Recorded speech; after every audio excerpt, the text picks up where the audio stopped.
உங்கள் பாவங்கள் போக்கப்படும் பொருட்டு மனம் மாறி அவரிடம் திரும்புங்கள். திருத்தூதர் பணிகள் 3ஆம் அதிகாரம் 19வது வசனம், அப்போஸ்தலர் 3ஆம் அதிகாரம் 19வது வசனம். இன்றைக்கு வில்லியம் டிண்டேல் அப்படின்னு சொல்லக்கூடிய ஆங்கிலத்திலே திருமறையை மொழிபெயர்த்த மொழிபெயர்ப்பாளருடைய திருநாள். இவரை இந்த திருமறையை மொழிபெயர்த்த ஒரு குற்றத்திற்காக இங்கிலாந்து அரசர் உயிரோடு எரித்து கொண்டார். அப்போ அக்டோபர் மாதம் 6ஆம் தேதி 1536ஆம் ஆண்டு இவர் இரத்த சாட்சியாக உயிருடன் எரித்து கொல்லப்பட்டார்.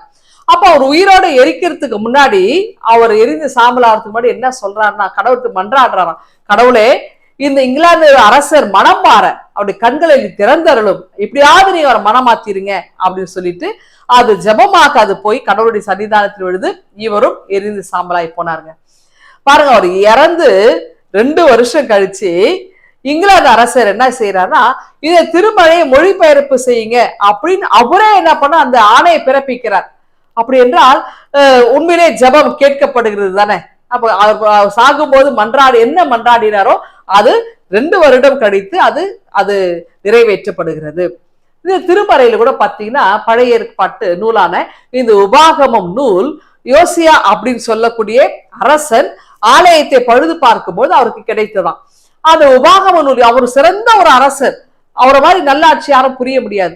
அப்ப அந்த யோசியா அரசு என்ன செய்யறாருன்னா, அது உபாகம நூல், அதான் சட்ட நூல், சட்ட தொகுப்பு, கான்ஸ்டிடியூஷன். அப்போ இந்த கடவுள் கொடுத்த அத்தனை சட்டமும் அதுல இருக்கு. அதை பெண் தீர்க்கதரிசியார் உள்தாள் வழியா அதை கேட்டு தெரிஞ்சுக்கிறார். இவ அதை பார்த்த உடனே ஒவ்வொன்றா அதை கேட்டு அறிந்து கொள்ளும் போது, ஐயோ கடவுளுடைய இந்த சட்டங்கள் எல்லாம் நம்ம முன்னோர்களா நம்ம பின்பற்றல, அதனாலதான் நமக்கு வாழ்க்கையில கஷ்டம் வருது, நமக்கு துன்பம் வருது அப்படின்னு சொல்லி அவர் என்ன செய்யற, தன்னுடைய ஆடைகள் எல்லாம் கிழித்து கொண்டு மன்றாடுகிறார். அவர் தன்னுடைய பாவத்துக்காகவும் நாட்டிலே மக்கள் செய்த கூட்டு பாவத்துக்காகவும் கடவுளுக்கு மன்றாடுறார். அப்போ ஒரு பெரிய அரசன் அவர் என்ன செய்யறாருன்னா, தன்னுடைய பாவத்துக்காகவும் பிறருடைய பாவத்துக்காகவும் தன்னுடைய ஆடைகள் எல்லாம் கிழித்து கொண்டு ஆண்டவருக்கு மன்றாடுகிறார். அப்படின்னா அப்ப எவ்வளவு சிறந்த அரசனா இருப்பார். அப்போ இவருடைய ஜபத்தை கேட்டு கடவுளும் அவரிடக்கு திரும்புறவராக இருக்கிறார். அப்போ நமக்கு கடவுளிடத்துல உண்மையாய் மன்றாடும் போது நம்முடைய மன்றாட்டுகள், நம்முடைய வேண்டுதல்கள் கேட்கப்படுகிறது. அப்போ நாமும் கடவுளிடத்தில் உண்மையான உள்ளத்தோடு நல்ல ஒரு நீதிக்காக, நியாயத்துக்காக கடவுளுக்கு நம்ம மன்றாடும் போது நிச்சயமாக கடவுள் நமக்கு பதில் கொடுப்பார்.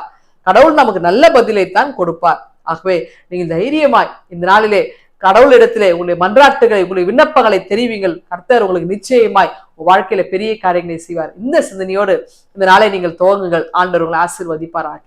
ஆமென். எங்கள் அன்பின் ஆண்டவரே, இந்த நாள் எங்களுக்கு ஆசீர்வாதமாய் அமைய கிருபை தாரும். மீட்பர் இயேசுவை ஜெபிக்கிறோம் எங்கள் அன்பின் கடவுளே. ஆமென்.